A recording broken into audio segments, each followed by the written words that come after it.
Good afternoon, everybody. Big Mike back here with you once again. Welcome back to Big Mike Talks, where today I'm going to be going over the week that was in pro wrestling. And honestly, it was a crazy week. So today, going to be covering NWA Power and AEW Dynamite. Monday, which is going to be the day after the Super Bowl, so might come out a little bit later than usual. I'm going to be covering TNA Impact and MLW's Battle Riot, which honestly was a ton of fun. So first, going to be covering NWA Power.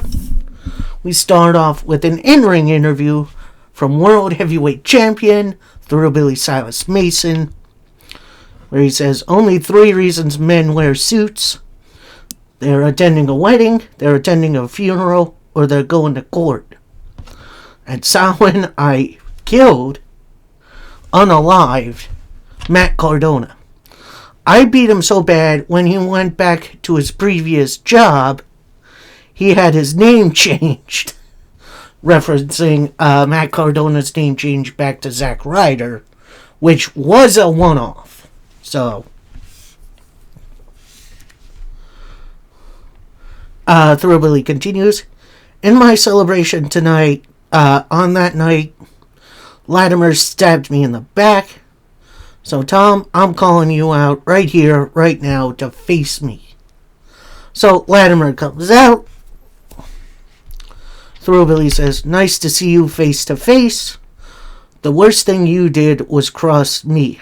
I'm not a bad guy. So, I'm going to give you a choice right now. You're going to apologize to me, bend down, and kiss my foot, or I'm going to make your suffering last. I'm going to let you think on it. Latimer grabs the microphone out of Thurlbilly's hands, looks up to him, because Thurlbilly's a big man, and Latimer says, you want me to kiss your feet? Mate, how about I just kick your ass? And they just brawl. Like, this was a big old fight. Until security came out, broke him up for a minute. Then Latimer broke out, took it right to Thurlbilly, where eventually more security did come out, broke him up.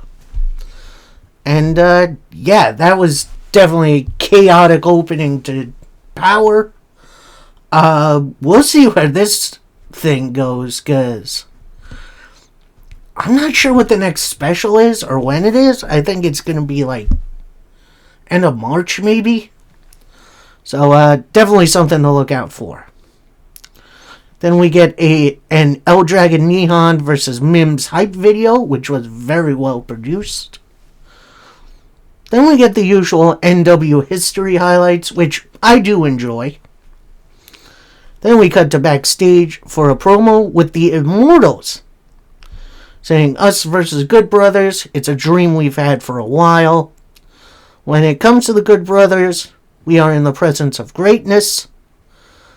But how does it feel that your only legacy is you fell to the Immortals? Which, good point. That match is going to be fun. I am really looking forward to it. Speaking of fun matches, we got Mims taking on El Dragon Nihon. I believe these two were fought over the national championship previously, before Mondo won it. And yeah, this was a nice continuation of their feud. A nice big hoss fight that I feel like stood out from the crowd, which was a whole lot of fun.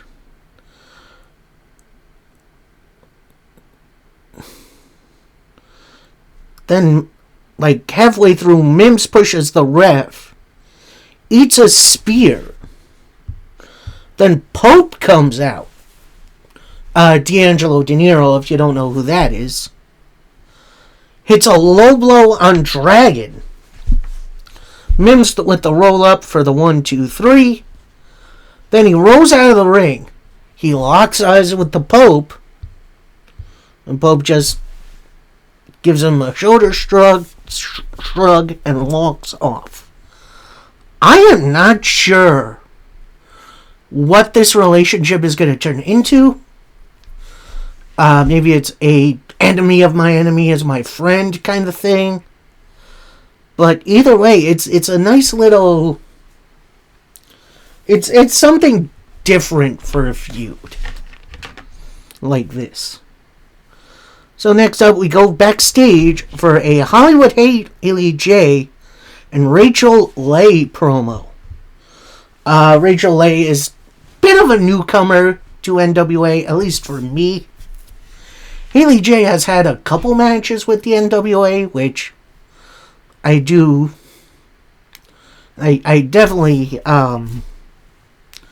think you should go check it out. With Haley taking front and center, saying, the only one in NWA with friends, you better get ready to swing, because I don't play. And Leigh is here too. So, definitely an interesting mix of talent here. Then we get a promo from the Country Gentleman, calling out the Slime Balls, saying, remember who gave you that match with the Country Gentleman for the tag titles? Now it's time to pay your piper and defend against the former champions. Nice, easy, to-the-point promo that sets up the next title match, which I'm okay with. Then we got this interesting little matchup, as it's Serena Vale and Viperous taking on Hollywood Haley J and Rachel Leigh. And yes, they do rhyme, so... This match, I'm going to say it, while it was good, it was also very, very short and a little... I don't want to say messy, but it was a little difficult to really get into, if that makes any sense. So on it, we got Leigh near the end going for a moonsault, whiffs. Then Viperous with a pretty much a Sister Abigail, which is like a swinging DDT for the win for Viperous and Serena. Haley J attempts to attack her opponents post-match, but the numbers are too much.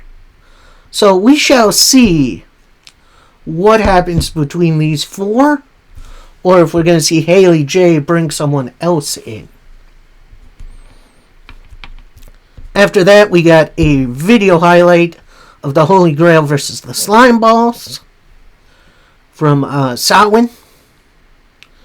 Then we got a Holy Grail promo, EC3 front and center, and they're talking smack about Argentino, the fill-in partner, saying he blew his shot, he blew his chance, he failed the Holy Grail, and I have seen the future, and now you got to deal with the consequences. Looking up to Pretty Boy Smooth. So, we're going to get to that in a minute. Next, we got a very interesting segment with Dr. Vic. If you don't remember him, he's been helping it's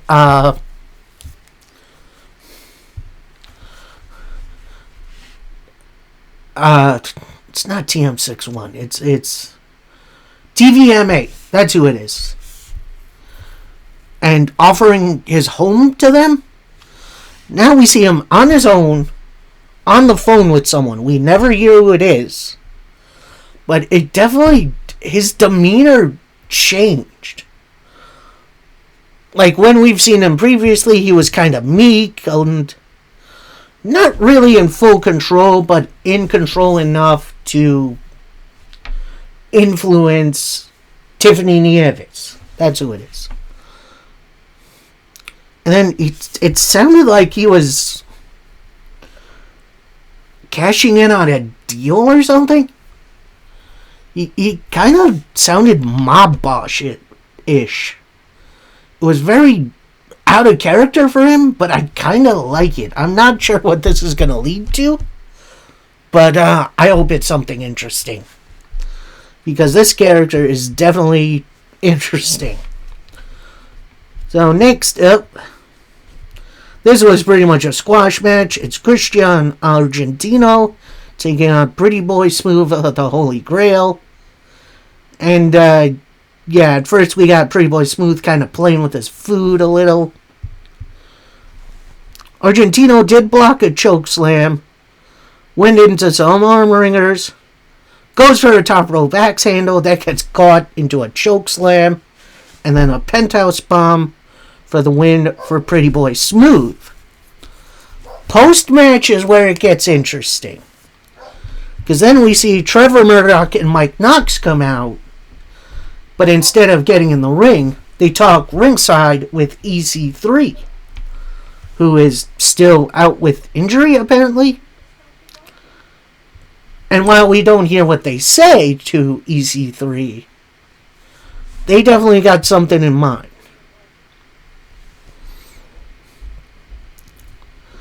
So next we get a promo from Pretty Empowered, talking about the new kids on the block, which we'll see in a match later on. Saying, this is where we're going to send you home. So nice, short, sweet, to the point promo from Pretty Empowered. Go back to the ring, not for a match, but for an interview with Colby Corino, who I haven't seen in a little while since he took his neck brace off. So he gets asked about a timeline. Clearly he doesn't have one. But he says, I do know they told me I'm walking with a cane for the rest of my life. So I ask, how does one wrestle with a cane? I won't get better. Then I realized to myself, I won't get better unless I push myself. So I let go of the cane, and I walked on my own. Sometimes I would fall down, but I got back up and kept going. My timeline is still up in the air, but I can tell you I will wrestle again in 2026. Which, great to hear. Definitely miss Colby Corino's presence on NWA TV. But overall, I definitely hope he's okay. Then we get more NWA history highlights, which I do enjoy those. Then we get this interesting little matchup. We got Pretty Empowered, so that's Kylie and Kenzie Page, taking on Hera, who is like this bird woman. But her tag team partner is pretty darn interesting, as it's Teal Piper. If you don't know, that's the daughter of former Intercontinental Champion and star of They Live, Roddy Piper. May he rest in peace. So, definitely cool to see Teal get this opportunity. I believe she's been wrestling for a bit now, but this is her first, mainstream shot, which is really cool. And she did very well for herself. It definitely helped having veterans like the Page sisters in with her. But I tell you, she really held her own. Although I will say, once Hera got tagged in, the vibe kind of changed a little. Like, she was more powerhouse over Teal's finesse.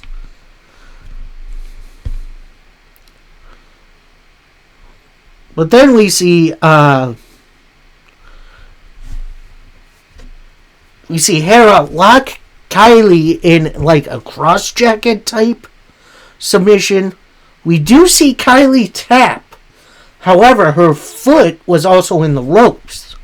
But the ref didn't see that, and he calls for the submission, with the winners being Hera and Teal Piper.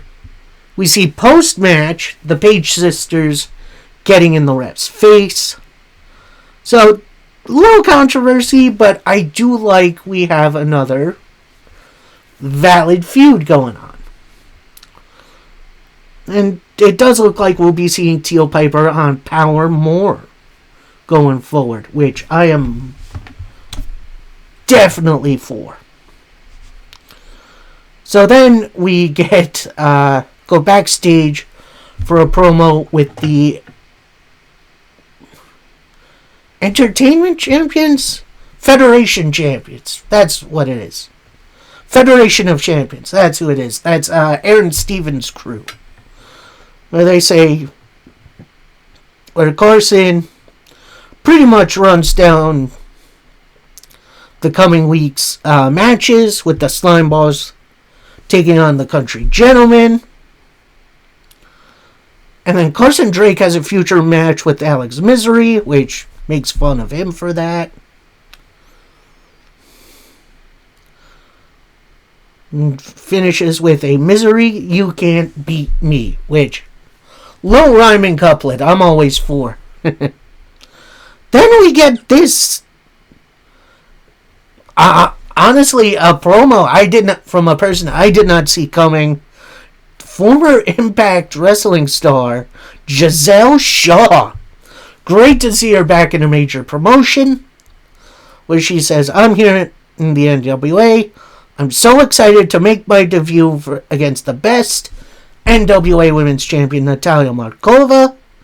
And no better way to make my debut than winning the Burke. I am so happy for her. I can't even tell you. She is one of the most talented people on, well, honestly, on any roster. Completely underutilized in Impact. And now she's in the NWA, which is a great pickup for the NWA. She's great. She's going to do great things in this promotion. And then we finish with the NWA World Tag Team titles on the line as the Immortals, so that's Odinson and Kratos, taking on the Hard Way.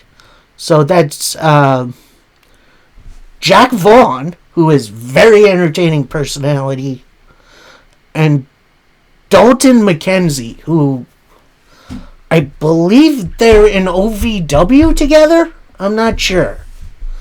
Either way, this was a horse fight of a tag team match. Both teams trying to overpower each other. Eventually, the match comes to an end after a pounce by Kratos for 2. It's a big rising knee strike. Hits the Immortality for the win and to retain their titles. And honestly, yeah, this was a fun, while definitely more giant versus giant, was very fast for what I thought it'd be. So, definitely a nice mix of keeping our attention while also being a good wrestling match. Overall, Power was a whole lot of fun this week. This was the follow-up to Samhain, and we've definitely got some really fun things to look forward to in the near future. So next and last but not least, AEW Dynamite, where we start with a whole bunch of promos in like a row. So it's like you start with MJF, you cut to Brody King, Kenny Omega, Don Callis and Andrade, Babes of Wrath, and then Super Bad, Mega Bad, which is Megan Bayne and Penelope Ford. I didn't quite hear what they said because they were all kind of talking really fast to get their stuff in. But it's pretty much to hype up their upcoming matches on the night. And we start off with trios action, as we got the Death Riders being represented by Jon Moxley, Daniel Garcia, and Pac, taking on the Don Callis family, being represented by Josh Alexander Konosuke Takeshita, and El Clone, aka Hologram's clone. And this, honestly, this was just a big bundle of chaos, and I loved every single second of it. Like, there were some singles matches I'd love to see somewhere down the line. Like, give me Pac versus Takeshita one of these days. Or Pac versus El Clone. Like, there's so much good to come out of this match. It was so much fun. But after a power drive knee from Takeshita, only getting a 2 count, he eventually hits the Raging Fire to pick up the win for the Callis family. And then on the outside, Mox is kind of being held back by his crew from getting in the ring and facing off with Takeshita, which I believe we're going to get that match at Revolution. Actually, no, we're going to get that match in Australia next weekend, which that should be a ton of fun. Then we get a highlight video from Andrade vs. Swerve last week, which that was probably my match of the week last week. So I'm going to say, if you haven't seen it, go watch it. So now we go backstage for a potential Swerve interview. Renee asks a question. Swerve looks to Nana and gives Nana the microphone. Nana saying, our focus is still on the top. Just because we lost once, we don't lose focus. We aren't going anywhere. Which, honestly, Swerve's still on the world title path. Might take him a minute to get there because, well, he's going to have a very interesting feud going forward, which I am here for that. Speaking of here for that, we then get a highlight video along with a little voiceover from Will Ospreay. If you don't know, he had thankfully had successful neck surgery, kind of similar to what Edge and Daniel Bryan had. So there is a chance he could come back, but he is on the mend, and from what I'm seeing here, he's on his way, which I've missed Will Ospreay, man. He is one of my favorite wrestlers, maybe of all time. And having him gone has just left a hole in this old man's heart. So to see him getting better every day and potentially coming back, I'm ready. I'm ready. So next up, we got a little mixed tag team matchup. So we got Timeless Tony Storm and Orange Cassidy taking on Jordan Oasis and Ricky Brooks, which, yeah, this was pretty much a squash match with with the match finishing after a Tony Storm hip attack into an orange punch to pick up the win. Then Cassidy grabs a microphone and says, I don't know if this match is a good idea. I like my hair. So Tony takes the microphone and says, I want to keep my hair too. I'd look like a boiled egg or an erect penis. Which got a really big pop. Then Luther drapes Tony Storm in her coat. She then pops out of it with the microphone, says, but I'm Timeless and you're Cassidy, and in Australia we're going to give Yuta a great big comb over and I'll make Marina look like Mox. Which, nice little segment after the match, hyping up this match. Which, I'm not sure where Yuta and Shafir were. I figured they'd be all over this, but, we'll see. Then we see outside the arena Darby Allin on a skateboard, getting ready to go. All of a sudden, Gabe Kidd from out of nowhere just pushes him into a equipment truck, and he and Connors just beat him down in the parking lot. Then Connors takes him, puts him in the trunk of his car, and they drive off. We're going to see the aftermath of this in a little bit. But, yeah, Darby getting beat up might just be the funniest things I see on wrestling TV these days. But next up, this match was completely underrated. You got Hangman Adam Page taking on Mark Davis. Now, I don't know if these two have had a match previous, but, yeah, this match was awesome. Really underrated bout. Right after a buckshot lariat, your winner, Hangman Adam Page. Hangman gets on the microphone, saying, next week I pack my bags and go to Australia and get a shot at the AEW World Title. Kenny, if you win, I hope you bring it.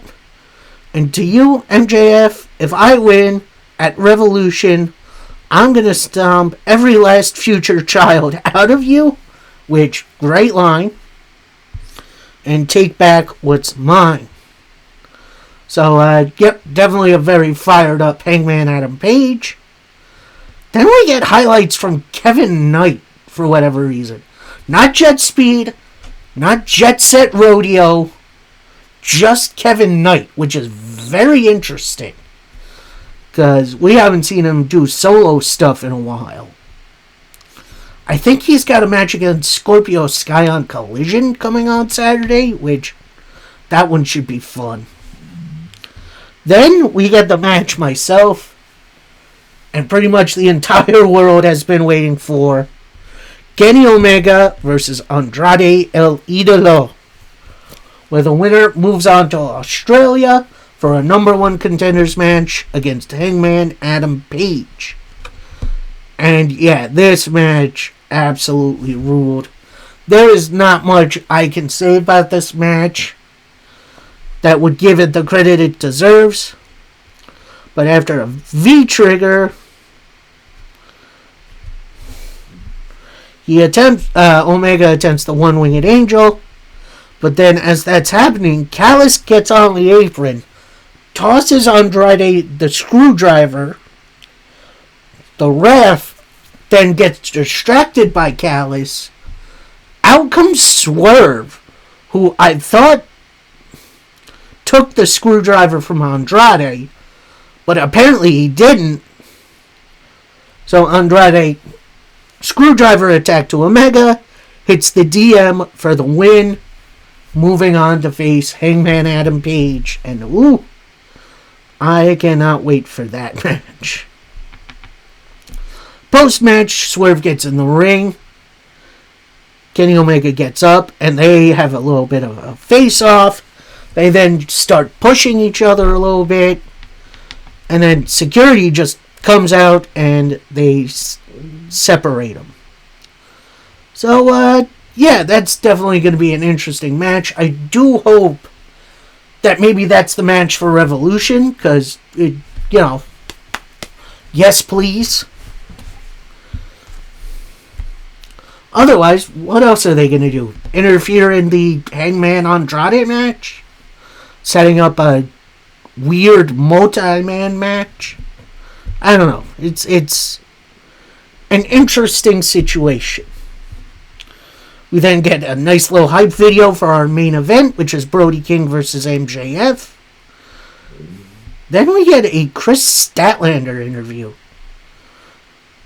in which she says, I need an opponent deserving of me. Thekla, you're just going to have to wait for the stipulation for our match. And I'm going to reveal that to you and to the world on Collision. So it looks like we're having a rematch for the women's title with Thekla versus Statlander, which not much of a build to this one. but I do understand why they're doing this. But first, we got our AEW Women's Tag Team Eliminator match, in which if the challengers win, they get a future title shot. So we got the Babes of Wrath, so that's Harley Cameron and Willow Nightingale, taking on Mega Bad. That's Megan Bayne and Penelope Ford. And this was a fun match, yet it felt like it went by way too quick. Like, I was sitting there watching for a minute, we go to a commercial, we come back, and then it's just a finish, which is a Doomsday device from Mega Bad. So they are getting a future title shot. We then get a nice little highlight video from Mark Briscoe versus Tommaso Ciampa from Collision last week, in which, if you didn't see that, go check it out. It was so great. Then we get a nice little Tommaso Ciampa promo. He's in, like, the bowels of the arena somewhere. And he's holding the black, gold, and red design of the TNT title. Now, if you don't know, this cut was post-prototype TNT title. It's gone through so many changes. But anyway, so he says, last week I became the new TNT champion. I will carry on the tradition set by Mark Briscoe. So on Saturday, I'm having an open challenge. Come one, come all. Silvery loves her new home and will be here for a long, long time. So if you don't know, back in NXT, when he held the NXT title, he called that Goldie. So he can't really do that here with the TNT title, because now that's more silver. You get it. It's not difficult. So next up, another very underrated matchup, this time for the AEW National title, as Jungle Jack Perry takes on Ricochet. And this match was a whole lot of fun. Really good back and forth, really good chemistry. One point you did have Gorilla's Gates of Agony come out. One of them distracts the ref. The other helps Ricochet get out of the snare trap.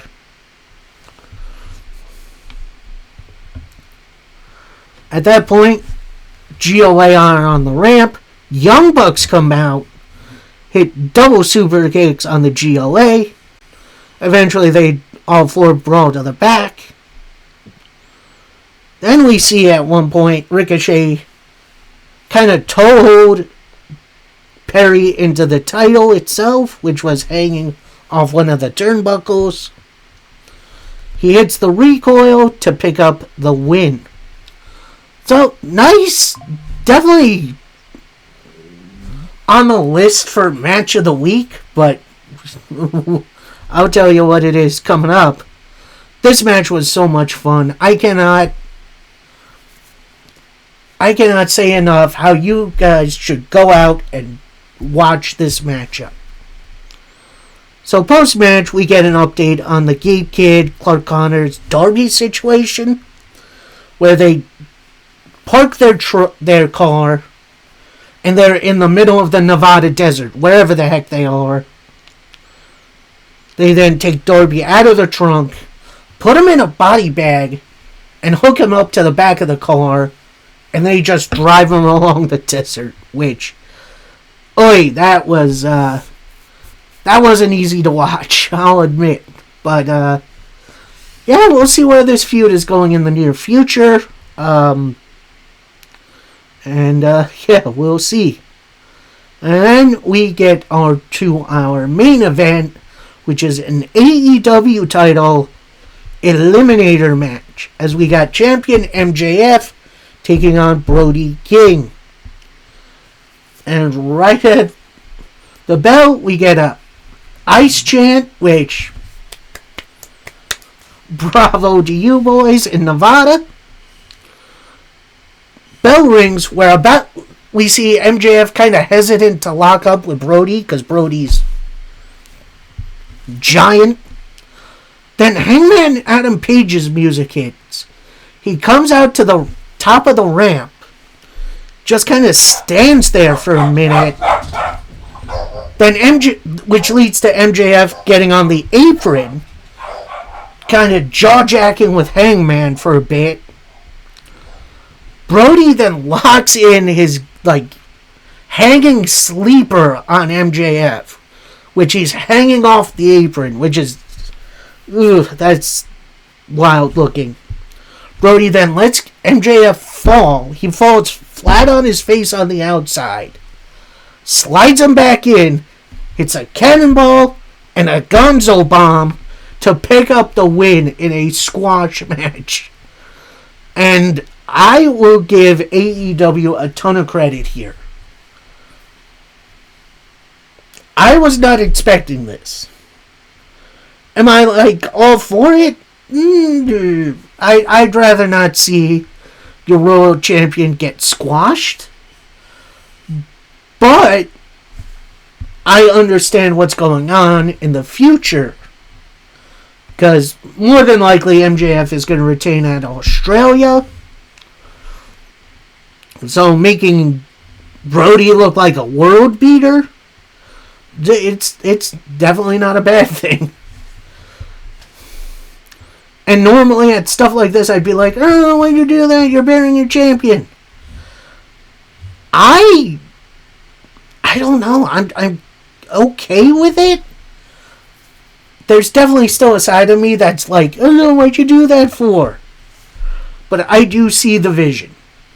So, we'll see what happens from here. Post-match, we got Andrade attacking Brody Lee. Hangman then comes back out, makes the save. It's a buckshot to Andrade. And then one to MJF. Attempts one on MJF. MJF then with a low blow to Hangman. And then another Gonzo Bomb from Brody. So, that was Dynamite. A lot of really good matchups. A little bit of story progression, which I am all for.